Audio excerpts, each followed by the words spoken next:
Hello, and welcome back to Storytime. Today we shall be continuing my absolute favorite book, Redwall by Mr. Brian Jacques. Chapter 8. Clooney the Scourge was having nightmares. He had lain down in the church mouse's bed for a well-earned rest while his army was going about its allotted tasks. He should never have tried to sleep on an empty stomach, but weariness overcame his hunger. In Clooney's dreams, everything was shrouded in a red mist. The cries of his victims rang out as barns blazed and ships foundered on a stormy Red Sea. Cattle bellowed in pain as he battled with the pike that had taken his eye. The warlord thrashed about, killing, conquering, and laying waste to all in his dream. Then the phantom figure appeared. At first, it seemed a small thing, a mouse in fact, dressed in a long hooded robe. Clooney did not relish meeting with it. He could not tell why, but the mouse kept getting closer to him. For the first time in his life, he turned and ran. Clooney went like a bat out of hell. Glancing back, he saw all the carnage, death, and misery he had caused in his career. The big rat laughed insanely and ran faster, on, past scenes of desolation and destruction wreaked by him, Clooney the Scourge. Floating through the red mist, he could still see the strange mouse hard on his heels. Clooney felt himself filled with hatred for his pursuer. It seemed to have grown larger. Its eyes were cold and grim. Deep inside, Clooney knew that even he could not frighten this oddly garbed mouse. Now it was wielding a large, bright sword, an ancient weapon of terrible beauty. The battle-scarred blade had a word written upon it that he could not make out. Sweat dripped from Clooney's paws like stinging acid. He stumbled. The strange figure was closer. It had grown into a giant. Clooney's lungs felt as they were bursting.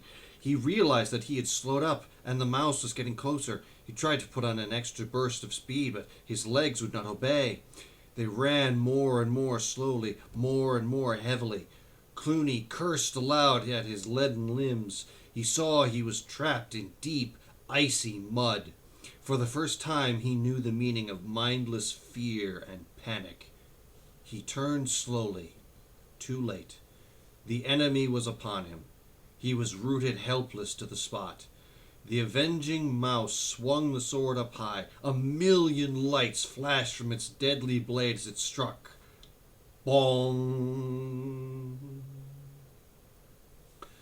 The loud toll of the distant Joseph bell brought Clooney whirling back from the realms of nightmare to cold reality. He shivered, wiping the sweat from his fur with a shaky claw. Saved by the bell. He was puzzled. What did the fearful dream mean? Clooney had never been one to put his faith in omens, but this dream, it had been so lifelike and vivid that he shuddered. A timid paw tapping on the door snapped Clooney from his reverie with a start. It was Rag-Ear and Mange-Fur, his scavengers. They slunk into the room, each trying to hide behind the other, knowing the poor results of their search were likely to incur the chief's wrath. Their assumption was correct. Clooney's baleful eye watched them as his long, flexible tail sorted through the paltry offerings which had dropped from their claws. A few dead beetles, 2 large earthworms, some unidentifiable vegetation, and the pitiful carcass of a long-dead sparrow. Clooney smiled at Rag-Ear and Mange-Fur. With a sigh of relief, they grinned back at him. The chief was in a good mood. At lightning speed, the big rat's claws shot out, grabbed them both cruelly by the ears. The stupid hench rats yowled piteously as they were lifted bodily from the floor and swung to and fro. In a fit of rage, Clooney bashed their heads together. Half senseless, they were hurled towards the doorway, with his angry words ringing in their skulls. Beetles, worms, rotten sparrows. Get me meat. Tender, young, red meat. Next time you bring me rubbish like this, I'll spit the pair of you, and if you roast it in your own juice, is that clear? Mangefur pointed an accusing claw at his companion. Please, Chief, it was Reggy's fault. If we'd gone across the fields instead of up the road...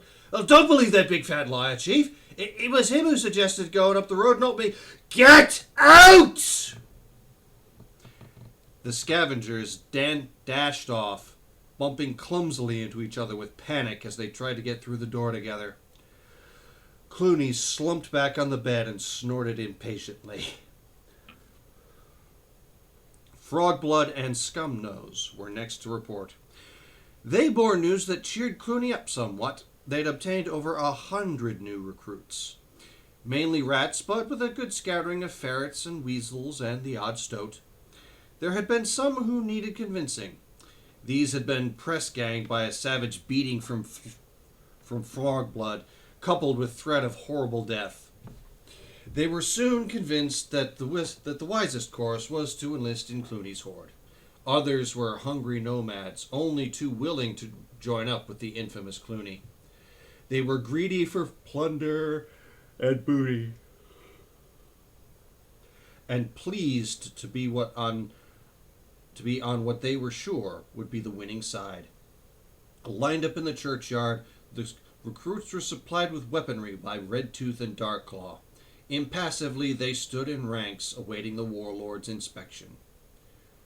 Clooney nodded his approval. Scurvy rats, hungry ferrets, sly weasels, bad stoats. Exactly what he needed. Read 'em the articles, Redtooth, he snapped. Redtooth swaggered back and forth on the churchyard pavement as he recited the formula from memory. Right, eyes front. You're in the service of Clooney the Scourge now, me buckos. Desert, and you'll be killed. Retreat, and you're under sentence of death. Disobey, and you'll die. I'm Redtooth, Clooney's #1 rat. You will obey the word of your captains. They take orders from me. I take orders from Clooney. Remember that. Now, if any one, two, or group, or even all of you together want to try and beat Clooney and lead the horde, this is your chance. Without warning, Clooney charged headlong into the new recruits, lashing out wildly with his scourging tail. He bowled them left, right, and center with his massive strength. Baring his teeth and slitting his eye, he whipped fiercely away until they fell back and scattered in disorder, hiding behind gravestones. Clooney threw back his head and roared with laughter. No guts, eh? It's just as well. I don't want dead ends on my claws before I find a proper battle for you to fight. And make no mistake, when the right time comes, I'll see you fight, aye, and die too. Now, raise your weapons and let's see if you know who your master is. A motley collection of evil-looking implements was framed by the cloudless sky as wild cries rang out from the newly inducted recruits. Clooney! Clooney! Clooney the Scourge! Chapter 9. Abbot Mortimer and Constance the Badger meandered through the grounds together. Both creatures were deep in thought. Had they spoken and voiced their thoughts, they would have mentioned the same subject, the safety of Redwall. Down long ages, the beautiful old abbey had stood for happiness, peace, and refuge to all. Diligent mice tended the neat little vegetable patches, and with every season gave forth an abundance of fresh produce, cabbages, sprouts, marrows, turnips, peas, carrots, tomatoes, lettuces, and onions, all in their turn. Flower beds, heady and fragrant with countless varieties of summer blooms, from rose to humble daisy, were planted by the mice, and husbanded by the hard-working bee folk, who in their turn rewarded Redwall with plentiful supplies of honey and beeswax. The two friends wandered onward, past the pond, Early morning sunlight glinted off the water, throwing out ripples from the fish caught by the overnight lines which were baited and left adrift each evening by Brother Alf. Ahead of them lay the berry hedges, raspberry, blackberry, bilberry, and the strawberry patch where every August sleepy baby creatures could be seen, their stomachs full after eating the pick of the crop. Gradually they made their way around the big old chestnut trees into the orchard. This was the abbot's favorite spot.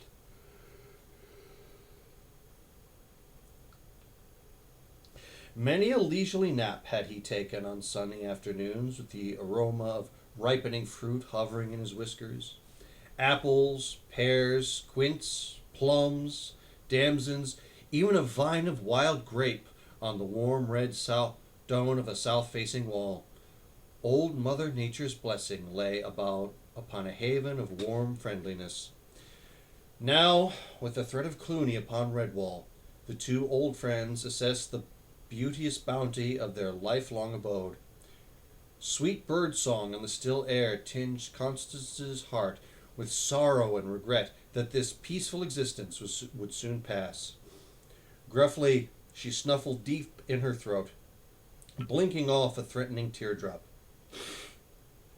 The abbot sensed his companion's distress. He patted the badger's rough coat with a gentle paw. "Oh, there, old girl. Don't fret. Many times in our history has tragedy been forestalled by miraculous happenings." Constance grunted in agreement, not wishing to disillusion her trusting old friend. Deep within her she knew a dark shadow was casting itself over the abbey. Furthermore, it was happening in the present, not in the bygone days of fabled deeds. Matthias seated himself to an early breakfast in Cavern Hall, nut bread, apples, and a bowl of fresh goat's milk. Cornflower, along with other woodland creatures granted sanctuary, was sleeping in makeshift borders provided by the good mice of Redwall. Matthias felt that he had grown up overnight. Duty was a mantle that he had taken willingly upon his shoulders. If there were a threat to Redwall from outside, it must be dealt with. The mice of Redwall were peaceful creatures, but that must not be taken as a sign of weakness. Stolidly, he munched away as he confronted the problem. "Eat heartily, Matthias. No point in facing trouble on an empty stomach. Feed the body, nourish the mind." The young mouse was surprised to see that old brother Methuselah had been watching him, his eyes twinkling behind the curious spectacles he invariably wore. The ancient mouse sat down at the breakfast table with a small groan. "Oh, don't look surprised, young one. Your face is an open book to one of my years." Matthias drank the last of the milk from his bowl, wiping cream from his whiskers with the back of a paw. "Give me your advice, brother Methuselah," he said. "What would you do?" The old mouse wrinkled his nose. "Exactly the same thing as you would. That is, if I were younger and not so old and stiff." Matthias felt he had found an ally. "You mean you would fight?" Methuselah rapped the table with a bony paw. "Of course I would. It's the only sensible course to take." He paused and stared at Matthias in an odd manner. You know, there's something about you, young fella. Did you ever hear the story of how Martin the warrior first came to Redwall?" Matthias leaned forward eagerly. "Martin? Oh, tell me, brother. I love hearing about the warrior monk." Methuselah's voice dropped to a secretive whisper. "It is written in the great chronicle of Redwall that Martin was very young to be such a warrior. He could have been the same age as yourself, Matthias. Like you, he was impulsive and had a great quality of youthful innocence about him when he first came to our abbey. But it is also written that in times of trouble Martin had the gift of a natural leader, a command over others far superior to him in age and experience. The chronicle says that they looked to Martin as some would look to a strong father." Matthias was full of wonderment, but he could not help feeling puzzled. "Why do you tell me all this, brother Methuselah?" The old mouse stood up. He stared hard at Matthias for a moment. Then, turning, he shuffled slowly off. as he went, he called back over his shoulder, "Because, Matthias, because he was very like you." Before the young mouse could question the old one further, the Joseph bell tolled out a warning. Sandals flapping, Matthias dashed out into the grounds, nearly colliding with the abbot and Constance, who, like everyone else, were heading for the gatehouse. Brothers Rufus and George had an incident to report. A large, evil-looking rat, covered in tattoos and carrying a rusty cutlass, had turned up at the gate. He had tried to gain entry by pretending he was injured. Limping about, the rat explained that he had been in a hay cart that overturned into the ditch. Would they come with him to render assistance to his friends, many of whom were lying trapped beneath the cart, crying out for help? Brother Rufus was no fool. "How many rats were traveling in the cart altogether?" he asked. A couple hundred," came the glib reply. "Then why," reasoned Brother Rufus, "did the rats not give aid to their own companions? Surely all 200 were not trapped." The rat evaded the question and made a great show of rubbing his injured leg. Could they not take him in and dress his wound and perhaps give him a bite to eat at least? Brother George agreed on condition that the rat surrender his weapon. The rat made as if to do so, then suddenly lunged at Brother George, only to be sent sprawling by a blow from Brother Rufus's staff. Realizing he was up against two big, competent mice who would stand no nonsense, he became abusive and bad-mouthed. "Ha! Just you wait, mice!" he raged. "There's an whole army of us camped down in the church when I tell Clooney how you treated me. Ho! Just wait, that's all. We'll be back by the fang we will." With that, he slunk off, cursing all mice. The grim news was digested in silence by the assembled creatures. Mrs. Churchmouse began sobbing. Oh, dearie me, did you hear that, my dear? They must all be living in our home in St. Ninian's Church. Oh, whatever shall we do? Our dear little home full of dreadful rats." Mr. John Churchmouse tried to comfort his wife as best he could. There, now, hush now, missus. Better to lose a house than lose our lives. A good job we got sanctuary here at Redwall." But what about the other creatures in the area?" cried Matthias. "Sensible mouse," said Constance. "Is Ambrose Spike anywhere about? He'd better do the rounds and tell them to take sanctuary here at the Abbey as quickly as possible. Spike'll come to no harm. Once he curls up, there's nothing can touch him." This idea was greeted with enthusiasm. Brother Alf went off to find the hedgehog. The abbot suggested they all go inside the abbey and await further developments. Matthias piped up again. "We'd best mount a guard on the walls." One of the older mice, Sister Clemence, chided Matthias as an upstart. Her voice was stern and condescending. "Novice Matthias, you will be silent and do as your abbot commands." Much to everyone's surprise, the abbot came to Matthias's defense. "One moment, Clemence. Matthias speaks sense. Let us hear what he has to say. We are none of us too old to learn." All eyes were turned on the young mouse as Matthias heard himself boldly outline his plans for the defense of Redwall. It was 11 o'clock on that glorious June morning. Mossflower Wood and the meadowlands stirred to the brazen voice of the great Joseph Bell. John Churchmouse heaved on the bell rope as he had been told to by Constance and Matthias. Bong, boom, bong, boom.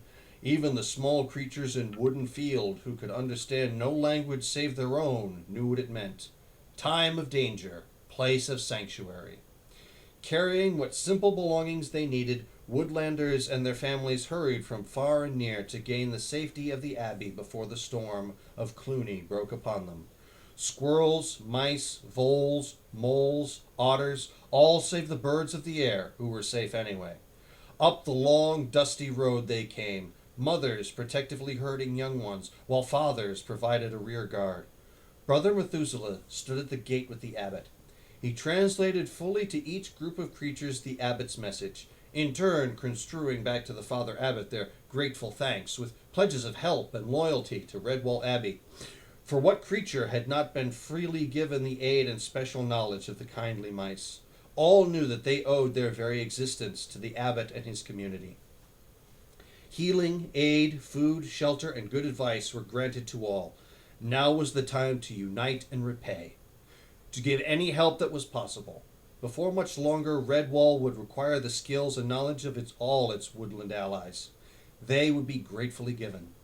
Matthias and Constance stood on top of the high perimeter walls, watching the road.